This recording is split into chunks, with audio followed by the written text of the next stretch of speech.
Hi friends, welcome to my YouTube channel. இன்றைக்கி நம்ம வீட்டில் எப்படி சிக்கன் வறுவல் செய்கிறதுன்னு பார்க்க போகிறோம். வாங்க பார்க்கலாம். சிம்பிளாக இருந்தாலும் வறுவல் டேஸ்ட்டாக இருக்குங்க. சைல்டிஷ்கெல்லாம் ரொம்ப பிடிக்கும், குழந்தைக்கு விரும்பி சாப்பிடுவாங்க. ஃபஸ்ட்டு அடுப்பு பற்ற வச்சுக்கோங்க. ஒரு கடாயை வச்சு அதில் எண்ணெய் ஊற்றிக்கோங்க. எண்ணெய் காஞ்சதை கடுகு போடுங்க. கடுகு பொரிஞ்சதுக்கப்புறம் சோம்பு 2 போடுங்க. கசகசா 2 போடுங்க. அது எண்ணெயில் நல்லா பொரியணும்.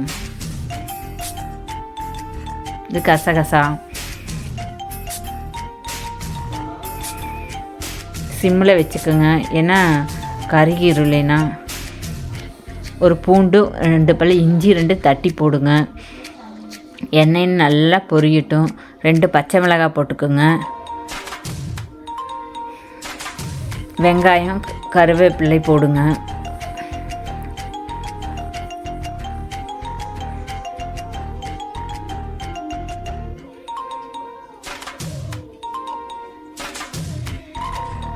நல்லா வதக்குங்க. எண்ணெயில் நல்லா வதக்கணும். நல்லா மணம் வரணும். அப்படியே சிகப்பாகணும் வெங்காயம்.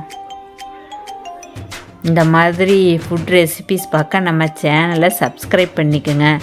பண்ணி பெல் பட்டனை ஆனில் வச்சுக்கோங்க. இந்த வீடியோ பிடிச்சிருந்தால் லைக் பண்ணுங்கள். நல்லா வதக்கி விடுங்க. கொஞ்சம் மல்லிப்பொடி லைட்டாக கொஞ்சமாக போடுங்க. அதையும் ஒரு தொளவுங்க. கொஞ்சம் மிளகாப்பொடி கொஞ்சம் போடுங்க.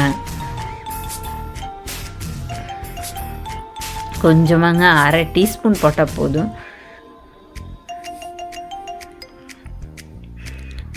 பெரியவங்க சாப்பிட்றனா காரம் கொஞ்சம் போட்டுக்கலாம். குழந்தைகள்லாம் சாப்பிட்றனால காரம் கம்மியாக கொஞ்சமாக போடுங்க. தக்காளி பழம் 2 போடுங்க. 2 பொடியை நறுக்கி வச்சு போட்டு நல்லா எண்ணெயில் வதக்குங்க.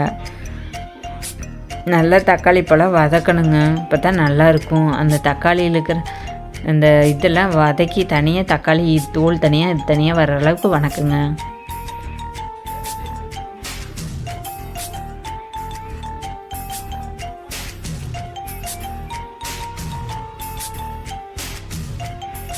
நல்லா வணங்கணுங்க, வேகணும். தக்காளி வெந்தால் தான் வணங்கும். அப்படியே எண்ணெயிலேயே வதக்கணும். கொஞ்சமாக லைட்டாக மிளகாப்பொடி போடுங்க. மஞ்சத்தூள் வேணுன்னா போடலாம், இல்லைன்னா வேண்டாம் ஃப்ரெண்ட்ஸ்.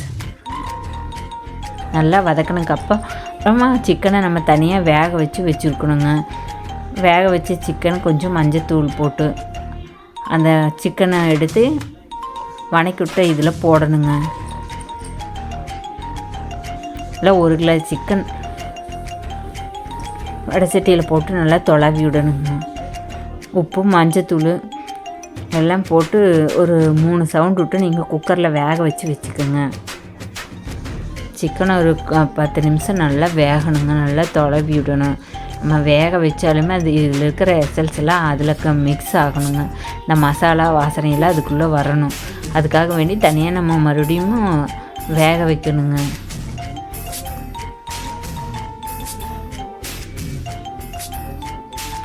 வேக வச்சு போட்டோம்னு சொன்னால் குழந்தைகள்லாம் சாப்பிடுவாங்க. நல்லா வெந்திருந்தால் அப்படியே எடுத்து சாப்பிட்றலாம். குழந்தைகளுக்கு ஊட்ட வைக்கலாம். எல்லாருமே சாப்பிட்லாங்க. வயசானவங்க இருந்தாங்க கூட நல்லா எடுத்து சாப்பிட்றதுக்கு நல்லா வெந்திருக்கும். அடிப்பிடிச்சிடாமல் சிம்மிலேயே வச்சு தொலை விடுங்க. அப்போ தனியாக 4 எக்கு வேக வச்சுக்கோங்க. அதை தொளிச்சு சிக்கன் கூட குழம்புக்குள்ளே ஓட்டுருங்க. போட்டு ஒரு தொலை விட்டிங்கன்னா நல்லா இருக்குங்க. சிக்கன் மாதிரியே எக்கும் நல்லா மணமாக சுவையாக இருக்குங்க. அவ்வளோதாங்க ஃப்ரெண்ட்ஸ், இந்த வீடியோ முடிஞ்சுது. வீடியோ பிடிச்சிருந்தால் லைக் பண்ணிவிட்டு மறக்காமல் சப்ஸ்கிரைப் பண்ணிவிடுங்க.